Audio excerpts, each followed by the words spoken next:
Hello student, स्वागत है आपका आईसीटी वर्चुअल क्लासेस में। कविता आपकी बायो टीचर।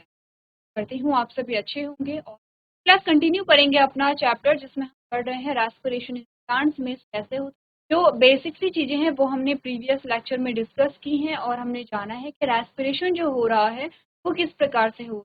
जब आप बेसिक कॉन्सेप्ट को यहाँ पर देख रहे थे तो हमने यहाँ पर कंपैरिजन भी किया था। हमने ह्यूमन, क्योंकि आप ह्यूमन पढ़ चुके हैं कि रेस्पिरेशन कैसे होता है, हमने कहा दोनों में कंपैरिजन कर कि रेस्पिरेशन है वो किस प्रकार से होता है। देखिए, अगर मैं कहूँ रेस्पिरेशन, तो हमने रेस्पिरेशन का क्या मतलब समझा था। हमने कहा था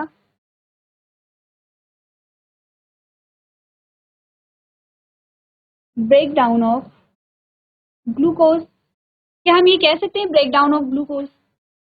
या फिर अगर हम कहें कि रेस्पिरेशन के साथ एक और आता है ब्रीथिंग। ठीक है, प्रीवियस लेक्चर में हमारे पास एक क्वेश्चन है, प्लांट्स ब्रीथ करते हैं। ठीक, तो ब्रीथिंग और रेस्पिरेशन में क्या डिफरेंस है उसके बारे में भी हम आगे बात करेंगे। ध्यान देखिए, सबसे पहले हमने 3 स्टेप के बारे में बात की थी। तो स्टेप से हमने कहा था एक्सटर्नल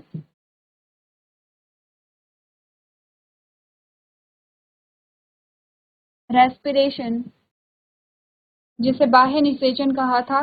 दूसरा हमारे पास आया है इंटरनल रेस्पिरेशन, जिसे हमने आंतरिक श्वसन कहा था। और तीसरा हमारे पास आया है सेलुलर रेस्पिरेशन। ठीक है, तो ध्यान रखिए, मैं एक्सटर्नल रेस्पिरेशन को ब्रीथिंग भी बोल सकती हूँ, जैसे हमारे पास क्वेश्चन आया था। देखिए, क्वेश्चन जो है अगर आपके पास है कि क्या प्लांट्स में रेस्पिरेशन होता है, ये टॉपिक हम आगे जाके इस बारे में डिस्कस करेंगे। अभी हम बेसिक चीजें समझते हैं। ठीक है, इतनी चीजें समझ रही हैं आपने, ये आपको ध्यान रखना। अब हमने कहा हम साथ साथ में कंपैरिजन भी कर रहे हैं, किसका? ह्यूमन का, यानी कि हम एनिमल और प्लांट दोनों का कंपैरिजन कर रहे हैं। रेस्पिरेशन एक्चुअली में हो क्यों रहा है? अगर आप प्लांट सेल की बात करेंगे, आप एनिमल सेल की बात करेंगे, आप प्रोकैरियोट सेल की बात करेंगे, आप यूकैरियोट सेल की बात करेंगे, आप यूनिसेलुलर की बात करेंगे, आप मल्टी सेलुलर की बात करेंगे। इन शॉर्ट, मैंने कहा हर लिविंग ऑर्गेनिज्म की सेल में क्या होता है, यहाँ पे रेस्पिरेशन होता है। रेस्पिरेशन कितने प्रकार का होता है? हमने कहा एरोबिक रेस्पिरेशन होता है, एनारोबिक रेस्पिरेशन होता है, यही हमने कहा था। और एग्जांपल हमने क्या लिया था? हमने कहा एरोबिक रेस्पिरेशन में हम ह्यूमंस को लेते हैं, जिसमें प्रोडक्ट क्या क्या बना था हमारे पास प्रोडक्ट बना था energy plus CO2 plus H2O। ठीक है, एनारोबिक रेस्पिरेशन का एग्जाम्पल ये है ह्यूमन में, इसमें है ह्यूमन में। एनारोबिक रेस्पिरेशन का अगर हम एग्जांपल लें तो हमने ईस्ट में कहा था, ईस्ट में आपका प्रोडक्ट क्या बना था? ठीक है, तो आपने कहा था इसमें बना था आपके पास अल्कोहल। ठीक है, कार्बन डाइऑक्साइड।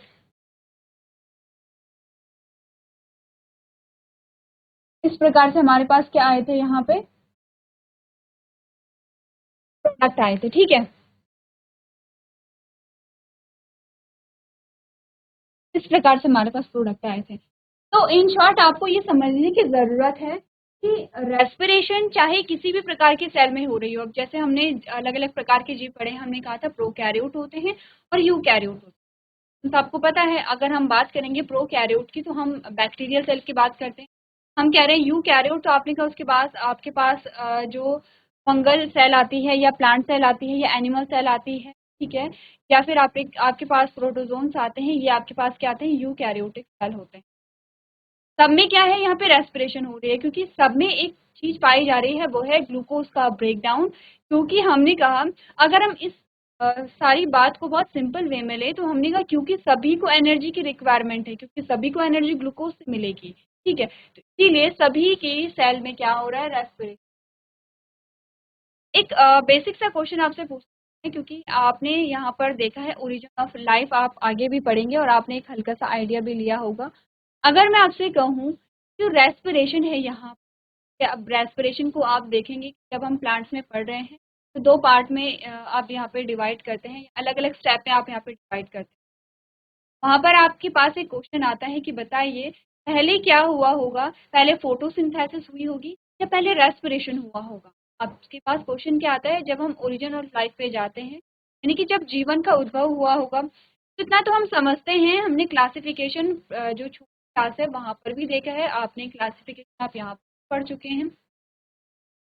आपके पास जो फर्स्ट चैप्टर आपके आते हैं वो क्लासिफिकेशन के ही आते हैं। अब आप इतना तो समझ चुके हैं कि हम क्लासिफिकेशन पढ़ रहे हैं कि कैसे लाइफ इवॉल्व हुई होगी, कैसे यहाँ पर क्या हुआ है, आपको इवोल्यूशन देखने को मिला है। और आपने क्या कहा था, सिंपल से कॉम्प्लेक्स की ओर हम बढ़े थे, ये तो हमने कहा था डेवलपमेंट की प्रोसेस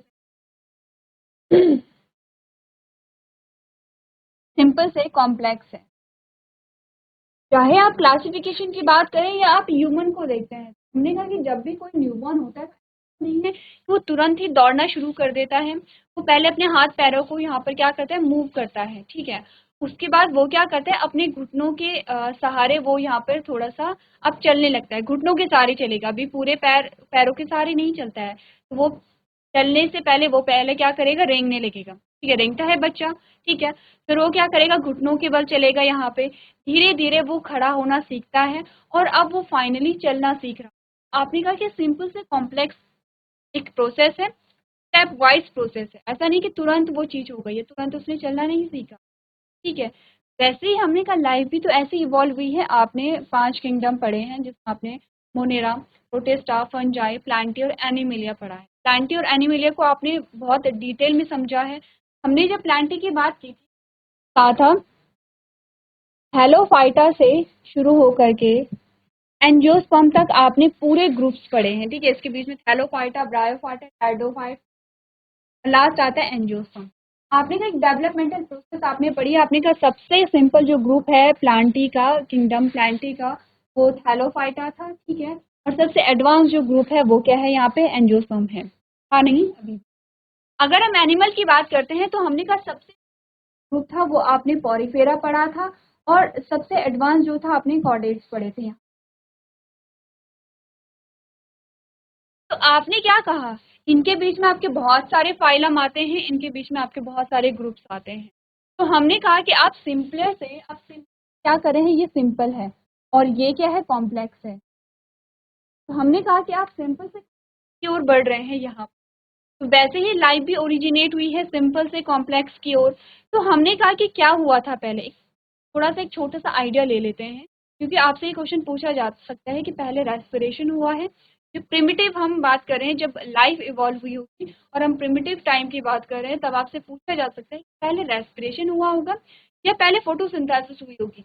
आज की डेट में हम क्या कहते हैं कि पहले तो फोटोसिंथेसिस ही होगी, कि तभी तो ग्लूकोज आएगा और तभी तो रेस्पिरेशन होगा। लेकिन प्रिमिटिव टाइम में ऐसा नहीं था। एक्चुअली जो सेल यहाँ पे इवॉल्व हुई, किस प्रकार से इवॉल्व हुई है देखिए। इतना तो हम समझते हैं कि पहले प्रिमिटिव सेल ही इवॉल्व हुई होगी, ठीक है, इतना हमें पता है। पहले क्या है, प्रिमिटिव सेल यानी कि प्रोकैरियोट सेल हुई होगी। तो हमने कहा कि ऑटोट्रॉफ सेल या हेटेरोट्रॉफ सेल हुई है। तो यहाँ पर क्या हुआ था, अर्थ जब स्टार्टिंग में क्या थी, आग का जलता हुआ गोला थी, ठीक है। जब धीरे धीरे कई साल यहाँ पे बीत गए हैं, ये मिलियंस ईयर में बात हो रही है, ठीक है। आप 10 साल, 100 साल या 1000 साल की बात भी नहीं हो रही, मिलियंस ईयर में बात हो रही है कि विद द टाइम क्या हुआ, यहाँ पे बारिश हुई है और अब जो अर्थ है वो ठंडी हो गई है। अर्थ में जो है पानी यहाँ पे जमा हो गया है और वहाँ पे कुछ प्रिमिटिव गैसें थी, वो कुछ प्रिमिटिव गैसेस, पानी, और कुछ यहाँ पे जो एनर्जी के सोर्स थे, जैसे कि वॉल्केनोज थे, जैसे कि लाइटनिंग थी यहाँ पे जो सड़कती हैं, ये कुछ लाइट के सोर्सेज थे। वहां से आपने कहा कि कुछ प्राइमरी जो ऑर्गेनिक सब्सटेंस है वो बनने यहाँ पे शुरू हो गए, ठीक है। ऐसे कर करके यहाँ पे क्या हुआ है, आपने कहा अमाइनो एसिड का फॉर्मेशन हुआ है, न्यूक्लिक एसिड का फॉर्मेशन हुआ है, आपने कहा ग्लूकोज का फॉर्मेशन हुआ है। इसी प्रकार से और ज्यादा डेवलपमेंट हुआ है, अमाइनो एसिड से अब प्रोटीन बनने लगे हैं, ग्लूकोज से अब कार्बोहाइड्रेट बनने लगा है, न्यूक्लिक एसिड आपने कहा डीएनए आरएनए यहाँ पर बनने लगे हैं, ठीक है। अब देखिए यहाँ पर ये जो चीजें हो रही हैं, अभी कोई लाइफ नहीं आई है, अभी कोई लिविंग सेल नहीं आई है, ठीक है। ऑर्गेनिक मैटर आ गए हैं, लेकिन हमने कहा कोई लिविंग सेल नहीं आई है। अब कोई लिविंग सेल यहाँ पे फर्स्ट टाइम इवॉल्व हुई है, लेकिन उसके लिए क्या है, क्या उसे फोटोसिंथेसिस करनी पड़ेगी, हमने कहा नहीं, उसे फोटोसिंथेसिस रिक्वायरमेंट नहीं है, क्योंकि ऑलरेडी बहुत सारा ग्लूकोज पड़ा हुआ है, बना है यहाँ पे। हमने कहा प्रिमिटिव ग्लूकोज बना किस चीज से, सिर्फ गैसें थी, कुछ पानी था वहां पे, और लाइट सोर्स, जो एनर्जी सोर्स क्या थे, लाइटनिंग थी और वॉल्केनो, ठीक है। अब हमने कहा कि अर्थ का टेम्परेचर वैसे उस टाइम पे बहुत ज्यादा हाई था, तो आपने कहा ग्लूकोज का फॉर्मेशन हो रखा है यहाँ पर, इसीलिए सबसे पहले जो सेल इवॉल्व हुई हमने कहा वो किस प्रकार की थी, हेटेरोट्रॉप थी, परपोषी कोशिका थी, वो कोशिका थी और वो क्या कर रही थी, जो ग्लूकोज है उसे यहाँ पे इनटेक कर रही थी। तो अब आपको क्या पूछा जाए कि यहाँ पर हेटेरोट्रॉप जो थी, परपोषी जो कोशिका थी पास क्या था, ग्लूकोज था, ठीक है, लेकिन अब उसे क्या करना है, रेस्पिरेशन करना है, वहां पर ग्लूकोज का ब्रेक डाउन करना है, ठीक है। अब ध्यान रखिए ग्लूकोज का ब्रेक डाउन जो है वो दोनों कंडीशन में हो सकता है अकॉर्डिंग टू ऑर्गेनिज्म, ऑक्सीजन की प्रेजेंस में भी हो सकता है, ऑक्सीजन की एब्सेंस में भी हो सकता है, तो यहाँ पर अभी ऑक्सीजन नहीं है, ठीक। तो हमने क्या बोला कि पहले क्या हुआ है, रेस्पिरेशन हुआ है या फोटोसिंथेसिस हुई है, अगर हम प्रिमिटिव टाइम की बात करें, आपने कहा क्योंकि हेटेरोट्रॉपिक सेल थी, हेटेरोट्रॉप से फिर क्या हुई, ऑटोट्रॉपिक सेल हुई।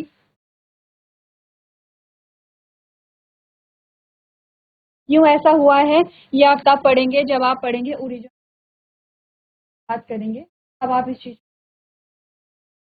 अब हमने कहा कि ऑटोट्रॉपिक सेल तो थी लेकिन ये फोटो सिंथेटिक नहीं थी बल्कि कीमो सिंथेटिक थी, या जिसे आप कीमो ऑटोट्रॉप भी कहते हैं।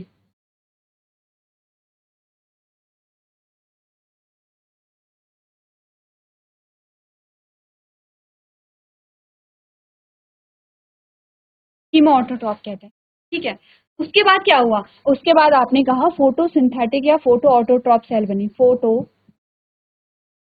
ऑटोट्रॉप या फोटो ऑटोट्रॉपिक सेल बनी, ठीक है, फोटो ऑटोट्रॉप बने।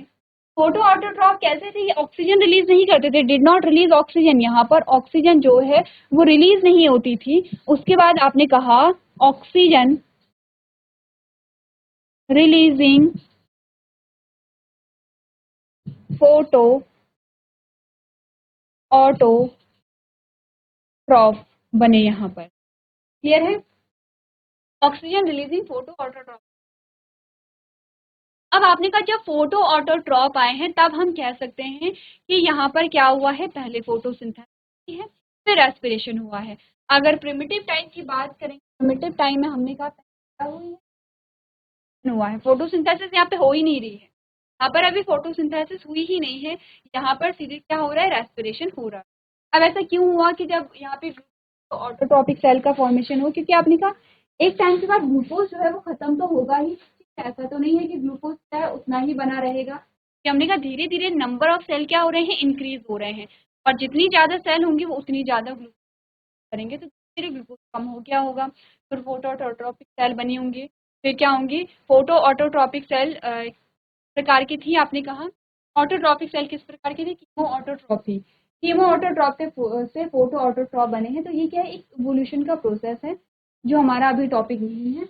हमें समझना क्या है, आपके पास अगर सिंपली एक क्वेश्चन आए कि यहाँ पर प्रिमिटिव टाइम में पहले फोटोसिंथेसिस हुई थी या पहले रेस्पिरेशन हुआ था, तो आपने कहा उस टाइम पे पहले रेस्पिरेशन हुआ था, लेकिन आज के टाइम पे अगर हम कहें कि अभी पहले फोटोसिंथेसिस होती है या रेस्पिरेशन होता है,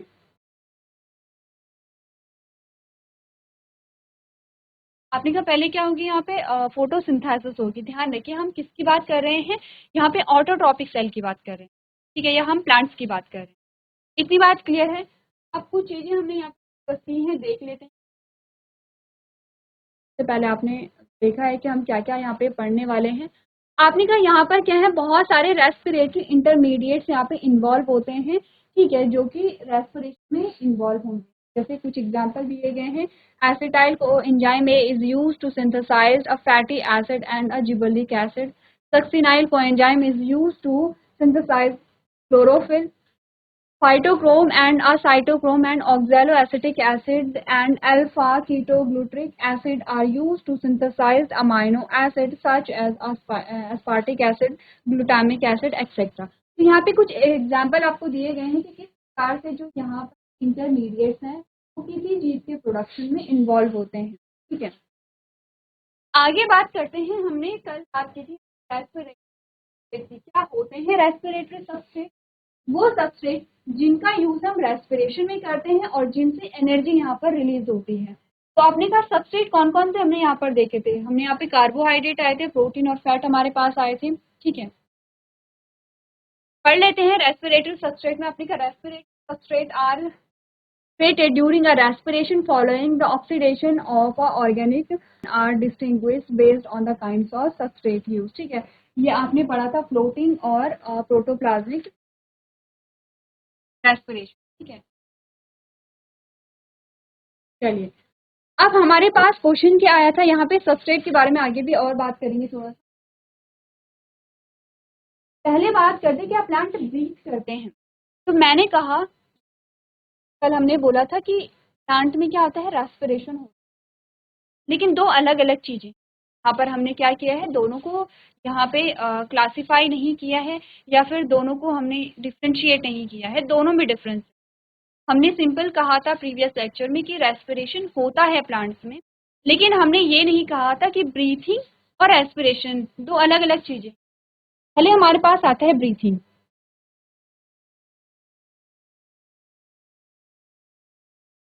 या ब्रीथ, ठीक है। दूसरा हमारे पास आता है रेस्पिरेशन,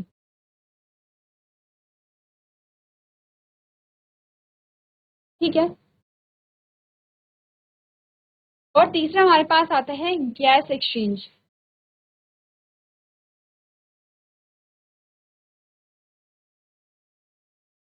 तीन चीजों को समझिए,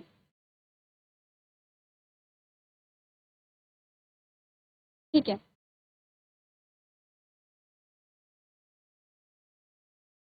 यहाँ पे समझते हैं रेस्पिरेशन और ब्रीथिंग। क्वेश्चन पूछा गया था आपसे, क्या प्लांट में ब्रीथिंग होती है? हमने कहा था हाँ प्लांट में रेस्पिरेशन होती है, लेकिन हमसे रेस्पिरेशन नहीं पूछा, हमसे पूछा गया था क्या प्लांट्स में ब्रीथिंग होती है। क्योंकि हमारा बेसिक चल रहा था तो हमने सिर्फ रेस्पिरेशन, दोनों में एक्चुअली में डिफरेंस है। क्या डिफरेंस है? हमने कहा रेस्पिरेशन में क्या है, पहला होता है एक्सटर्नल रेस्पिरेशन जो हमने अभी बात की है, एक्सटर्नल रेस्पिरेशन। दूसरा है इंटरनल रेस्पिरेशन और तीसरा है सेलुलर रेस्पिरेशन, ठीक है। अब हमने ये तीनों समझे भी थे प्रीवियस लेक्चर में, हमने ये भी समझा था एक्सटर्नल रेस्पिरेशन क्या होता है, आपके नोस्ट्रिल्स और आउटर एनवायरनमेंट के बीच में जो गैसेस एक्सचेंज है। इंटरनल क्या होता है, आपकी एल्विलाई और आपके ब्लड वेसल्स के बीच में जो गैसेस एक्सचेंज है। और सेलुलर में क्या होता है, आपके जो ब्लड या ब्लड वेसल्स और सेल के बीच में जो गैसेस एक्सचेंज है, उसे हम सेलुलर रेस्पिरेशन कहते हैं, ठीक है। अगर मैं कहूँ ब्रीथिंग क्या होता है, ब्रीथिंग का सिंपल सा मतलब है इनहेलेशन एक्सहेलेशन। दो यहाँ पे मतलब है, क्या मतलब आप समझिए इससे। अगर आपने रेस्पिरेशन किया है क्लास 10 में, हमारे पास एक टॉपिक आया था लाइफ प्रोसेसेस, जैसे कि हमने प्रीवियस लेक्चर में भी बात की थी, और हमने वहां पर बात की थी कि आपने हर एक लाइफ प्रोसेस को पढ़ा है, जिसमें रेस्पिरेशन को आपने यहाँ पर डिटेल में पढ़ा है। इनहेलेशन और एक्सहेलेशन हमने पढ़ा है। इनहेलेशन का मतलब होता है इनटेक ऑफ ऑक्सीजन का अंतर्ग्रहण, और एक्सेल का मतलब होता है यहाँ पर आप क्या कर रहे हैं, एक्सेलेशन ऑफ या एक्सेल ऑफ कार्बन डाइऑक्साइड, यानी कि आप क्या कर रहे हैं, कार्बन डाइऑक्साइड को यहाँ पर बॉडी से कर रहे हैं। तो ऑक्सीजन को आपने इनटेक किया है और कार्बन डाइऑक्साइड को आपने एक्सेल किया है या बाहर किया है। क्या हम कह सकते हैं कि ये एक्सटर्नल रेस्पिरेशन ही है? इसी को तो हमने एक्सटर्नल रेस्पिरेशन कहा था, इनहेल करना और एक्सेल करना। क्या प्रोसेस की बात करें तो इनहेलेशन, और यही तो हमने कहा था कि इसी को हम क्या कहते हैं, एक्सटर्नल रेस्पिरेशन कहते हैं। क्योंकि इंटरनल रेस्पिरेशन तो हमारे लंग्स में, हमारे एल्विलाई और हमारे ब्लड वेसल्स के बीच में हो रही है, सेलुलर रेस्पिरेशन हमारी सेल्स के बीच में। इनहेलेशन और एक्सेलेशन आपके नॉस्ट्रिल्स यहाँ पर कर रहे हैं। अब ऐसा नहीं है कि सिर्फ आपके नॉस्ट्रिल्स वहाँ पे इन्वॉल्व होते हैं, तीनों जो प्रोसेस है वो एक दूसरे से कनेक्टेड है, ठीक है। जब आपने एक्सटर्नल रेस्पिरेशन किया तो आपने ऑक्सीजन को इनटेक किया, तब आपका इंटरनल रेस्पिरेशन हुआ। जब इंटरनल रेस्पिरेशन हुआ है तभी तो वहाँ पे कार्बन डाइऑक्साइड कहाँ आई है, आपके लंग्स में आई है, और तभी तो आपने एक्सेल किया है। इनहेल, आपने कहा कि इनहेलेशन और एक्सहेलेशन में तीनों प्रोसेस इंक्लूड है, लेकिन अगर हम बात करें कि दोनों में डिफरेंस क्या है, अगर हम ब्रीथिंग की बात करते हैं, ब्रीथिंग का मतलब है सांस लेना सांस छोड़ना, सिंपल सी चीज है। रेस्पिरेशन का मतलब सिर्फ सांस लेना सांस छोड़ना नहीं होता है। आपने कहा सांस लेना सांस छोड़ना तो पहला स्टेप है, सेकेंड स्टेप इंटरनल रेस्पिरेशन आता है, थर्ड स्टेप सेलुलर रेस्पिरेशन आता है, और तब जाके हम कहते हैं कि रेस्पिरेशन यहाँ पर कंप्लीट हुआ। सेलुलर रेस्पिरेशन के भी अलग अलग स्टेप आप पढ़ेंगे, जैसे आप पढ़ेंगे यहाँ पे ग्लाइकोलिसिस, आप पढ़ेंगे यहाँ पे क्रैब साइकिल होती है, जिसके बारे में आप यहाँ पर पढ़ेंगे, ठीक है। सेलुलर रेस्पिरेशन भी अलग अलग स्टेप में होती है। क्या पढ़ेंगे आप? ग्लाइकोलिसिस और आप पढ़ेंगे क्रैब साइकिल। तो हमने कहा अगर मैं आपसे अब पूछूं कि बताइए प्लांट में क्या ब्रीथिंग होती है, ठीक है, क्योंकि इस लेक्चर में हम रेस्पिरेशन को लेकर के ही चल रहे थे।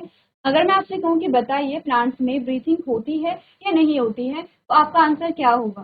अब आप कहेंगे ऑफ कोर्स होती है, क्योंकि हमने तो कहा था प्रीवियस लेक्चर में, हमने यही तो पढ़ा था कि ये एक लीफ है और इस लीफ में क्या एक स्टोमेटा है, और इस स्टोमेटा के अंदर क्या जाती है, यहाँ पर ऑक्सीजन जाती होगी, और यहाँ बाहर क्या आती होगी? कार्बन डाइऑक्साइड आती होगी, क्योंकि यहाँ पे ऑक्सीजन की आवश्यकता है। तो हो तो रहा है। ध्यान रखिए, ब्रीथिंग और गैस एक्सचेंज में, गैसेस एक्सचेंज में डिफरेंस है। हमने यहाँ पे 3 टर्म लिखे थे, अगर आपको ध्यान होगा, हमने यहाँ पर 3 टर्म लिखे हैं, ब्रीथिंग लिखा है, रेस्पिरेशन लिखा है, और गैस एक्सचेंज या गैसेस एक्सचेंज यहाँ पर लिखा है, गैसेस एक्सचेंज लिखा है।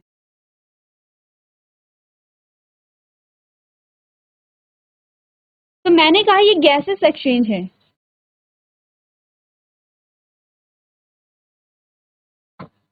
ये गैसेस एक्सचेंज है, ये इनहेलेशन और एक्सहेलेशन नहीं है, क्योंकि जब हम इनहेल कर रहे हैं, सिर्फ ऐसा नहीं कि आपके नॉस्ट्रल्स वहाँ पे इंक्लूड है, आपका पूरा रेस्पिरेटरी सिस्टम वहाँ पे इन्वॉल्व हो रहा है। जब आप एक्सहेल कर रहे हैं तो वहाँ पे पूरा आपका रेस्पिरेटरी सिस्टम क्या हो रहा है? इन्वॉल्व हो रहा है। हमने कहा, आपने यही तो पढ़ा था कि प्लांट में कोई अलग से रेस्पिरेटरी सिस्टम नहीं है, ठीक है। वहाँ पर स्टोमेटा होते हैं और लेंटिसेल्स होते हैं। सेल्स भी क्या होते हैं? पोर्स होते हैं जो स्टेम पे होते हैं, और आपकी सेकेंडरी जो रूट होती है उस पे होते हैं। हमने कहा यहाँ पे गैसेस एक्सचेंज होता है, ब्रीथिंग नहीं होती है। पेड़ पौधे सांस नहीं लेते हैं, उनमें क्या होता है? रेस्पिरेशन होता है, उनमें गैसेस एक्सचेंज होता है, लेकिन उनमें ब्रीथिंग की है। ये आप नोट कर लीजिए। पर प्रीवियस लेक्चर में कई बार हमने रेस्पिरेशन की जगह ब्रीथिंग यूज किया होगा, और हमने कहा होगा कि हाँ प्लांट्स में ब्रीथिंग होती है। ध्यान रखिए, ब्रीथिंग और रेस्पिरेशन में क्या है, यहाँ पे डिफरेंस है, जो कि आपको यहाँ पे पता होना चाहिए। प्लांट्स में ब्रीथिंग नहीं होती है, बल्कि उस प्रोसेस को हम गैसेस एक्सचेंज कहेंगे या गैस विनिमय कहेंगे, क्योंकि एक रिदमिक प्रोसेस भी नहीं है, क्योंकि यहाँ पे रेस्पिरेटरी सिस्टम भी इन्वॉल्व नहीं होता है, ठीक है। ब्रीथिंग का मतलब है सांस लेना, ठीक है। सांस लेने का मतलब है कि आपका पूरा जो एक सिस्टम है वहां पर इन्वॉल्व होगा। क्लियर है इतना? अब आप समझ गए हैं कि प्लांट्स में रेस्पिरेशन होता है, ना कि ब्रीथिंग होती है। और आप ये भी समझ गए हैं कि ब्रीथिंग क्या है? रेस्पिरेशन का ही एक टाइप है। एक्सटर्नल रेस्पिरेशन ही आपका क्या है? ब्रीथिंग है। क्लियर है? तो ब्रीथिंग किसके अंडर आता है? रेस्पिरेशन के अंडर में आता है। तो चलिए एक बार आप लोग ये नोट कर सकते हैं, या फिर आप लोग क्लियर कर सकते हैं।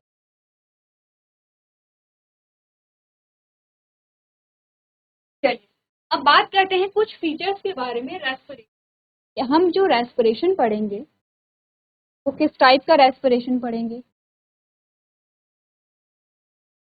तो प्लांट्स में जब भी आप रेस्पिरेशन करते हैं, आप इंटरनल और एक्सटर्नल रेस्पिरेशन की बात नहीं करते हैं, आप बात करते हैं सेलुलर रेस्पिरेशन की, ठीक है।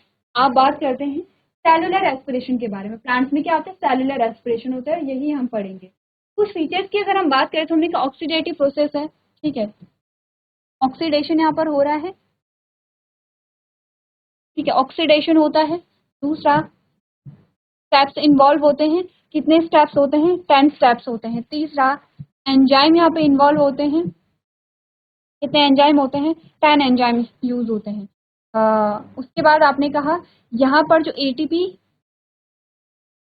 फॉर्मेशन है, कितनी एटीपी बनती है यहाँ पर? आपने कहा 2 एटीपी। पांचवा आपने कहा एनएडीपी ने पीएच की बात करें, कितने एनएडीएच बनते हैं? यहाँ पे 2 एनएडीएच बनते हैं, ठीक है। एनएडीएच क्या है? आपने कहा कि एटीपी तो क्या है? एटीपी को जब आप स्टोर करते हैं तो एटीपी की फॉर्म में करते हैं, एनर्जी को स्टोर एटीपी की फॉर्म में किया जाता है।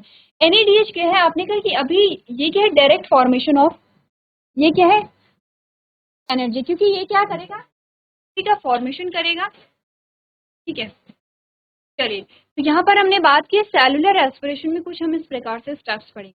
अब जो सेलुलर एस्पिरेशन होगा तो यहाँ पर दो हमारी ऑर्गेनेली होती हैं, उनमें होता है, ये चीज़ें हम एक एक करके डिस्कस करेंगे।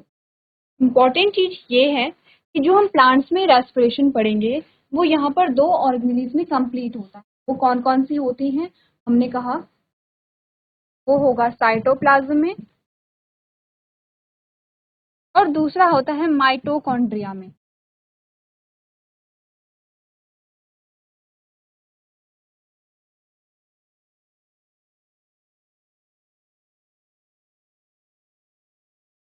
ठीक है, माइटोकॉन्ड्रिया में।